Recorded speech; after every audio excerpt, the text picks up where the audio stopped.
Are we recording? Are we recording? Okay.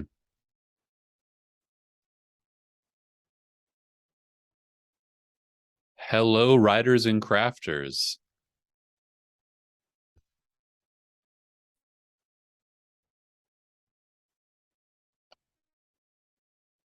Hello, writers and crafters. I'm Erick Mertz, and this is episode 86 of the podcast, recorded September 30th, 2022. Well, today I am going it alone as Valerie is in Turkey, and she will be through, I believe, through the end of the weekend. And so I hope she's having a great time visiting family and friends there. That means today you're going to get just me, and I am going to talk on this podcast today about. I'm working on a Patreon account and building up some stories for my Patreon debut, and I'm going to talk a little bit about the stories that I'm working on, the anatomy of those stories, and sort of how I go about creating stories. So this is going to be a bit of a crafty look at process. And again, this is just sort of my way of working through a large number of short stories that I'm going to be putting together. So today, I don't have any comments. Val usually handles those. And we didn't have comments last week, which means next week you might get a whole lot of comments. And so look forward to that. I am still reading The Yard right now by Alex Grecian. It is a Victorian murder mystery. It's it's a slower read for me for some reason. I don't quite know why. I'm just not gravitating to the book like I'd like to. I'm actually finding myself daydreaming about other books, which is never a good sign for the current book. So I don't know if I'm going to finish this one. This one might go on my did not finish stack, which is a shame because I ended up with all of the books in this series. I got all of them at once. And so it would be a shame if that it's not, I'm just not feeling it. Actually, I find myself daydreaming right now about reading some epic fantasy. That's really where I want to be reading. And I've acquired a whole new series of books. Jim Butcher did a fantasy series. He's the author of the Dresden Files, and he's got a fantasy series that he wrote after the Dresden Files. I've gotten all of those books, and I'm looking forward to reading those. So yeah, who knows? By next week, I'll either have finished The Yard and I'll have good or bad things to say about it, or I will have dove into something else. So look forward to that.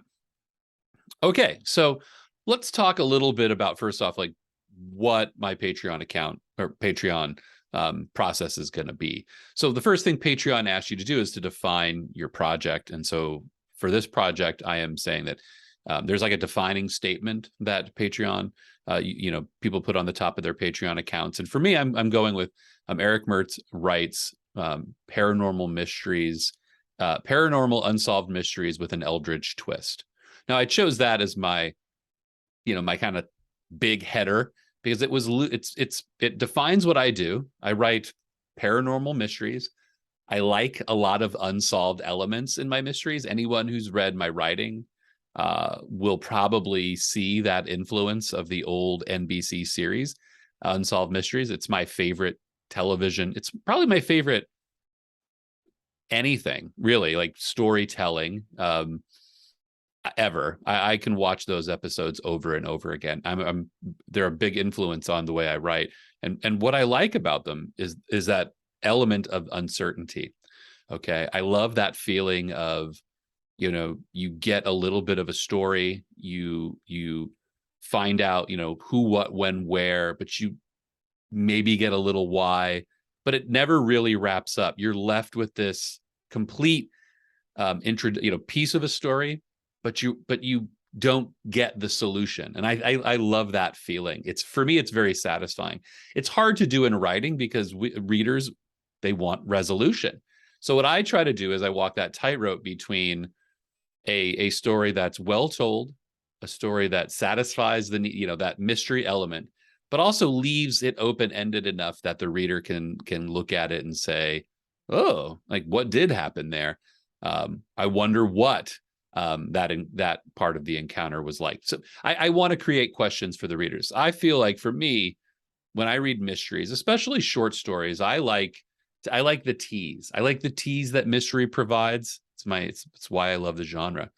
So the other element that I like about Unsolved Mysteries, the television show, is that the way the stories were produced, you had a number of witnesses to whatever the crime or whatever the story was about, whether it was a lost love or paranormal encounter or a murder mystery. You always got multiple points of view, right? You got, let's say it was a murder mystery, you got the victim's mother talking about what a wonderful person their child was. You get the police officer who was on the scene of the crime. You get maybe the FBI agent who later gets involved as the story broadens. And each one of those witnesses gives you a little piece of this mystery. Now that, for me, is the really exciting thing about this part of this storytelling, is that everybody has a little piece of the bigger puzzle. And maybe the mother doesn't know what the FBI agent knows, and so on. So you can play with that in your head, that play that imagination game with, like, who knows what. You also get to play with credibility. You also get to wonder about, are they telling us everything? So I want to introduce those elements to my storytelling. I guess that's a long way of me saying that's what my stories that I'm working on for Patreon are going to focus on. In my world, Canyon County is my world. It's a fictional county. I might have talked about it already on this podcast. It's a fictional county in Central Oregon. And it's an axis mundi, if you want to, use sort of the supernatural term. It's a place where paranormal activity is heightened. It's hot. Those meters, when those ghost hunters come around with meters, they're off the charts in this place. So what my series of stories is going to be about is witnesses to paranormal encounters in Canyon County but you only get that person's point of view. They saw something. This is their story. This is what they witnessed. Now, they don't know how everything connects. That's for you, the reader, to start to put together as you're reading the stories. But that person is just giving you that little piece. Okay. So that's how I structure my stories. So what I'm going to do is I'm going to put out a story each month. And each month I'm going to put something, put out another short story as subscribers to the Patreon. That's what you'll get. And so for me right now, as I'm building the stories, the list of stories I'm going to do, I'm working on ensuring that subscribers get variety, right? In that subscription model, you're getting something every month. So my goal is to make sure that you're happy with January and February and March. And so to accomplish that, I'm doing a few things, okay? The first thing I'm doing is making sure that I'm playing in the paranormal world, all right? I'm playing with ghost stories and odd encounters and unexplainable things. So the first thing I do is when I'm making my chart of stories is I am looking to make sure that in a given period of time, the reader's getting the subscriber, I guess we should call them a subscriber, is getting a variety of different types of paranormal activity, right? Different tropes. I want to use different ghost story, different haunting tropes in different stories so that there's no two stories that are exactly the same back to back. So for example, in the first four stories, I have a ghost haunting. Okay. I have a person who is an outdoorsman, and he has repeated encounters of a ghostly nature out in the woods, and it's him trying to make sense of what he saw and why. I have a hallucination, a character who a bus driver who saw something on the side of the road caused her to have an accident. There's a lot more to it than that, but you can see that those stories are similar in that there's some there's a ghostly presence, but it's different. Okay. In the story of the camper, he's going out and he's dealing with grief. He goes out to deal with his grief while, in the woods alone in sort of a meditative way. And what he asks of the world starts to come back to him in an unexplained way. Different for the bus driver, right? So she sees something, but it's more of a flash. It's something that comes out of the corner of her eye, changes her entire view of what's possible and real. So putting out those stories back to back for me works because they're similar, right? If you like ghostly things, they're gonna tickle that sort of that story need for you, right? It fits the story, the overall account like what we're doing, but it's a slight variation, right? There's another story in the first few months that deals with possession, entirely different point of view, entirely different look at paranormal activity, but it's on theme. So that's been my biggest challenge, is to look, think of my genre, mystery, genres, because this crosses over between paranormal, mystery. There's some thriller, there's some horror elements to it. Knowing the tropes in those genres and making sure that not only am I using them, but I'm using them in a smart way. Okay, I'm making sure that I'm not going to put them back to back to back to back. Like if 5 possession stories in a row, I feel like now I'm doing the possession Patreon account or the possession stories or whatever. So I want to have some variety. The other thing that I want to make sure of as I'm doing this, so when I look at the scope of my story world, because I am really telling stories about a haunted place, and that place is it's a county, it's a big area, and it's been haunted for a really long time. What I'm doing also is making sure that throughout these stories, I'm touching on a variety of times. So for example, one of my stories in the first, and I'm really focusing right now on the first 4 stories, because those, as I said in the last podcast, I want to get those first 4 stories right, lined up, drilled down, so I know I have at least the first third or quarter of the year mapped out and written. So I'm making sure that, my story world, it could happen anytime between, 1850, when the wagons first rolled into Canyon County, all the way up to well, I usually have the present day as the mid 80s. All right. So because my novel series takes place in the mid 80s. I haven't really crossed that line into more modern times. There's a lot of reasons for that. I don't really love cell phones, and I don't love technology. I sort of love the 80s for their aesthetic, and I like the 80s for the, there's phones, and there's enough technology for people to communicate and connect, but there's not the cell phone, internet. Nobody can go on the internet and Google something. I don't want that in my story world. So, but because I'm dealing with a large chunk of time, I'm also making sure that the stories I'm putting out aren't all in one period of time, right? So for example, the stories I'm doing in the first quarter there's a story that takes place in the 1950s. There's a story that takes place in the 1970s, a story that takes place in the teens. I want that balance of time, because I think it in a world building sense, that world that builds the world. If you're looking at this collection of stories, which eventually I'll publish in a book, if you bought this book, you would look at it as, I want that sense of, wow, this place has been haunted a long time. This is, the things that happen in the teens are similar to things that happen in the 70s. Doing it in a period, there's some, I could see there being some benefit for that. But for me, when I'm looking at building this Patreon account, and ultimately like thinking of it as an anthology, I want that variety. I want the world to feel bigger. So I'm using time to do that. So there's another element to the story that I always, when I'm writing them, so now we can talk a little bit about writing the stories. If you've read my book of Witness, I have a book of these stories, similar stories I put out 3 years ago. It's called the Book of Witness, because it's a book of witness accounts. See what I did there? The way that the stories are structured, or at least written, is that there's an introduction, right? There's an introduction to the scenario in which this story is told. For example, one of my stories I'm putting out in the early Patreon is a deathbed confession. So we get a little bit of history of who this person was, their life up to the point, and then you get this, like, the statement of, that's where the witness account begins. So the story starts with a little chunk of context. Here's how this person got there. Here's what happened. Here's the introduction to the story. It's what you would call like a framing device. So I set the story up, and in that I build some variety too, right? So the first one of these stories, the first month will be it's a deathbed confession. It's an old man who's been through war, who's been through hell, and then this is what he tells his best friend on his deathbed. This is the encounter, right?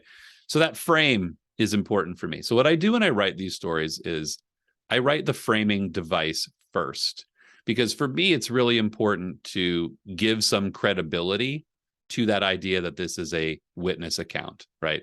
And let's give this witness some depth, some credibility, something, right? Let's give that to them.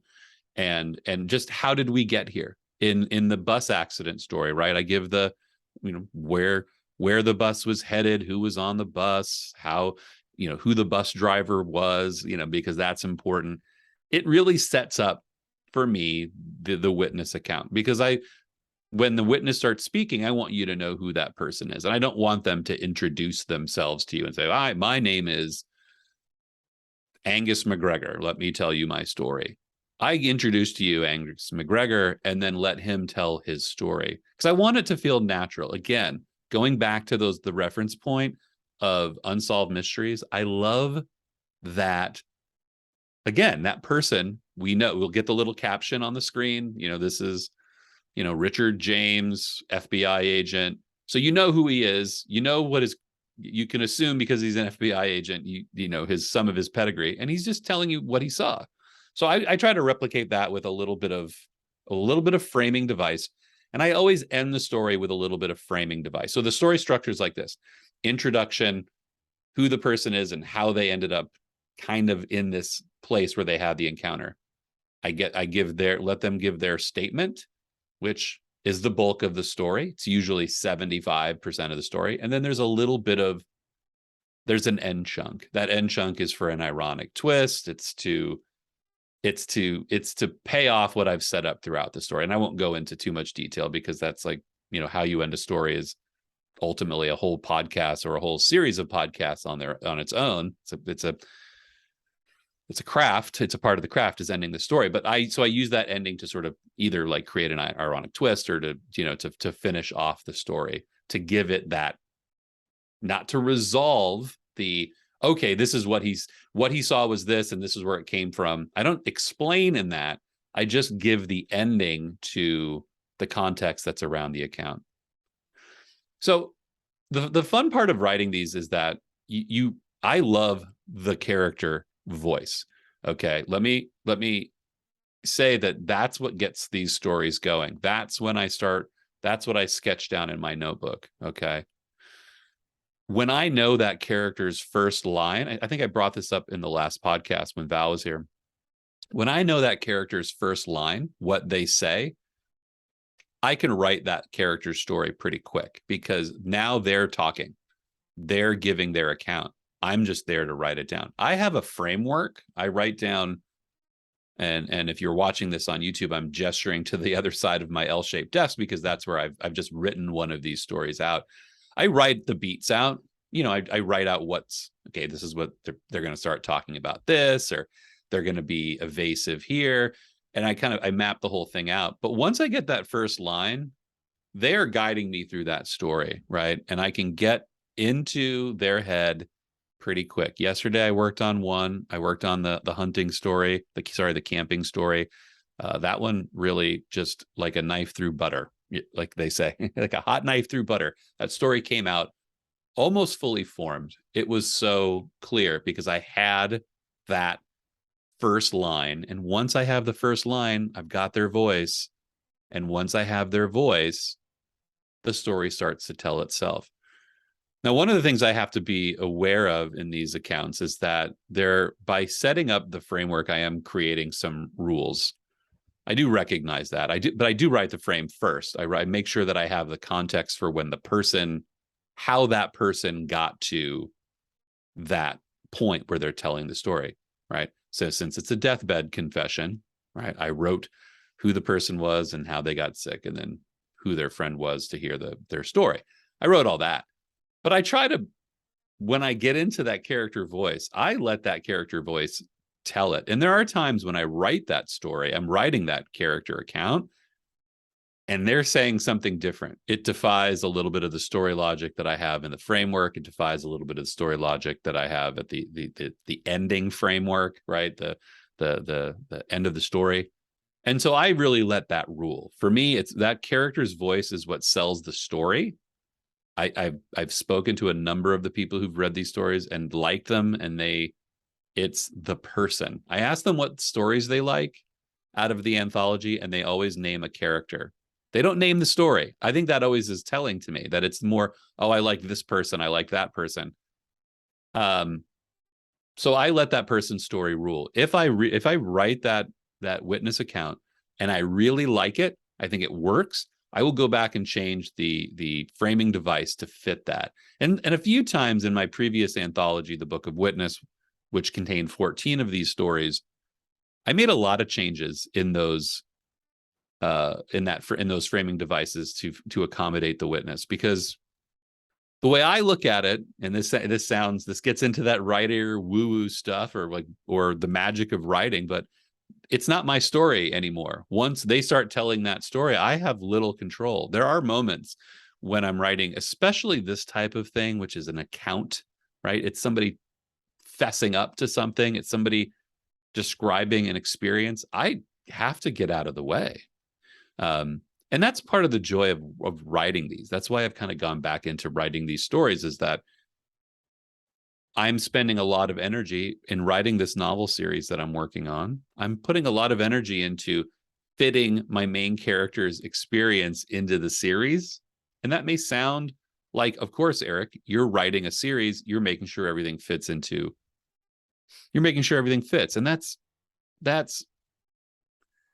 that is always going to be a part of it. But there's an element of control in a voice-driven piece that I don't want. And so I needed to get back into doing a few of these. It allows me to sort of let go of some control and just write a piece.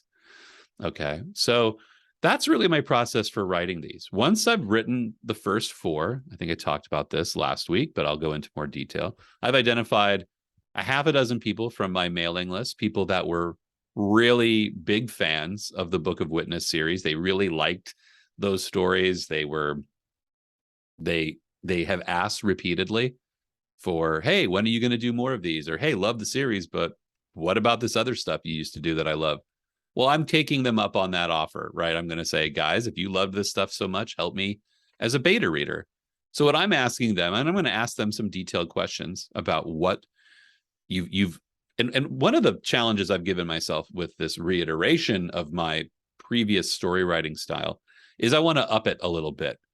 I want to up the ante on these stories. Not, my work is always adjacent to horror. There's elements of horror in it, but I don't want to amp it into a different genre where it alienates that mystery reader, because ultimately the mystery reader is my target. But I want to amp the stakes up a lot on these stories. I want to create just more, I guess, is I put it out there in the email to my betas. I said, get ready for these. What I really need to know is I'm shooting for more. I need to know if I hit that. By more, I mean like more exaggerated characters. And that's what's fun with these, is I'm playing with a character who's only going to be on stage for a moment. This is there's a few recurring characters. Actually, if you read everything in my series and my books, you'll read like, oh, this character appears over here and over there. There is that, and you will see that. But for the most part, the character who's giving this account, this is the only time we're ever going to hear from them. So I want that character to really stand out. If that character is going to be, the batty old bus driver, I want her to feel like a batty old bus driver. I want the deathbed to confession to feel like the deathbed confession of all deathbed confessions, while still being realistic. So I'm asking my readers, my betas, I want these to be a step up. Are these a step up? I also want to know if they present the variety that I believe they do, right? I talked about, I've got, a haunting story. I've got an unexplained encounter. I've got something like possession. I've got something like a hallucination. Is that providing enough variety for you? Would there be something else you'd want in that, to put into that mix? So I want the reader to keep coming back.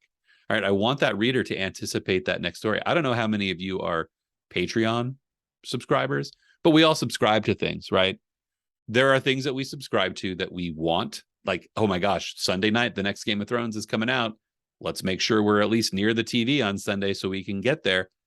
And then there's stuff that comes out and you look at your subscription log and say, oh, I've got like 5 episodes of this to catch up on.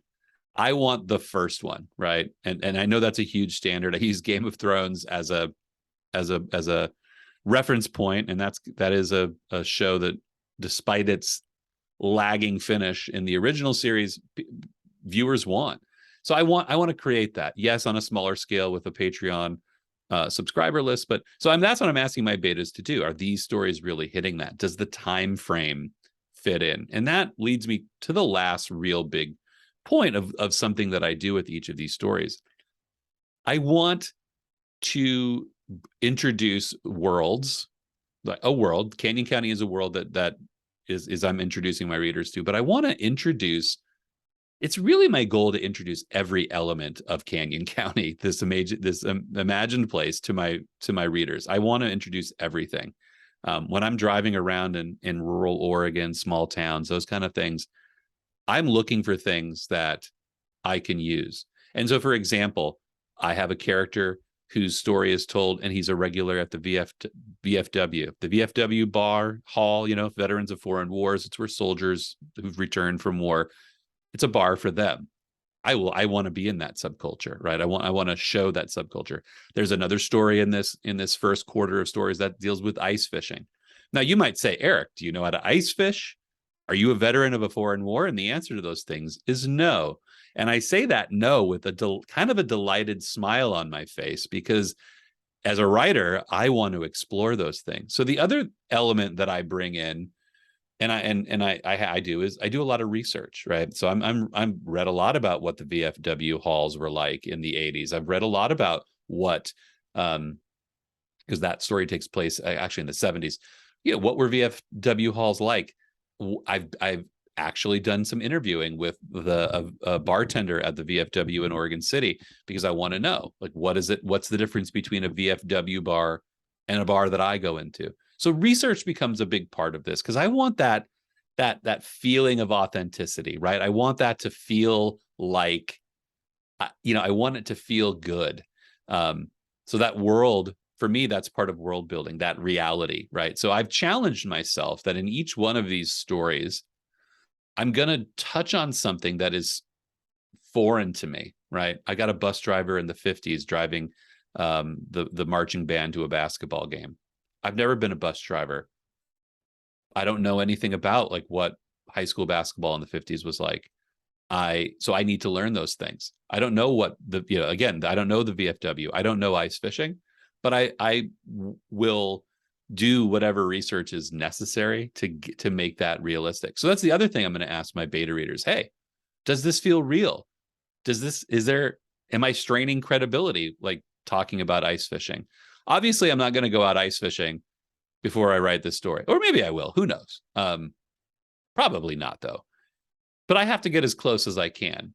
And so that's my challenge in each one of these stories for the first, and I've mapped out now, I'm up to 18 stories. I've got 18 stories figured out. So if this works, there's a lot of them. I want that. I love that research, right? As writers and readers, we love that research, right? As writers, we like to get in and say, wow, I didn't know this was called this. And I didn't know in the 1890s, there was that there was a person in a coal mine that did that. Like there's so much to know. I love as a writer that I get to go know that. And as a reader, I love that too. As much as I'm not loving The Yard by Alex Grecian, I love the little period details. He brings in a lot of period stuff that just makes it feel real. I can't tell you that it's it's every page. Every page there's something. And I can't tell you it's not fascinating. It's not driving the story. My lacking interest has been noted, but that level of reality and realism and feeling like there's some, like I've just learned a tiny bit about something. I want a tiny bit about the world, a tiny bit about the way the world was. I want that to be a part of these stories. So that's another thing I'm going to be asking my beta readers. How realistic does it feel? Now, maybe, I'll out my cousin Paul, who's from Florida, that he's one of my beta readers. I know he's never been ice fishing. I know that he's not a veteran of a foreign war. But I think what you're looking for when it comes to credibility and authenticity is, does something seem obviously out of place? Or did it feel like an engaging new setting? Like that's where that realism comes in. So I don't expect, I don't expect my betas or people who read them to be experts in those things and to give me an attaboy. It would be nice if they were and did, but it's not realistic. But I just want that reality feeling. So that's another thing I'll ask my betas, and I'm gonna again, I'll yield to them. If these are people who like this story setting and how it works, I'm going to do my best to, give them, because they're the target audience, what they want. So that is today's podcast. Again, thank you for bearing with me. Val will be back next week. She'd better be, because she's, we work well together. I love spending time with her, recording these podcasts, and as fun as it is to do it alone, it is so much more fun to do with Val. I hope you all have a great week writing. If you have any questions or comments on anything I've said today or discussed, please leave the comments below, and we will see you or speak to you in the next podcast. Goodbye, everybody.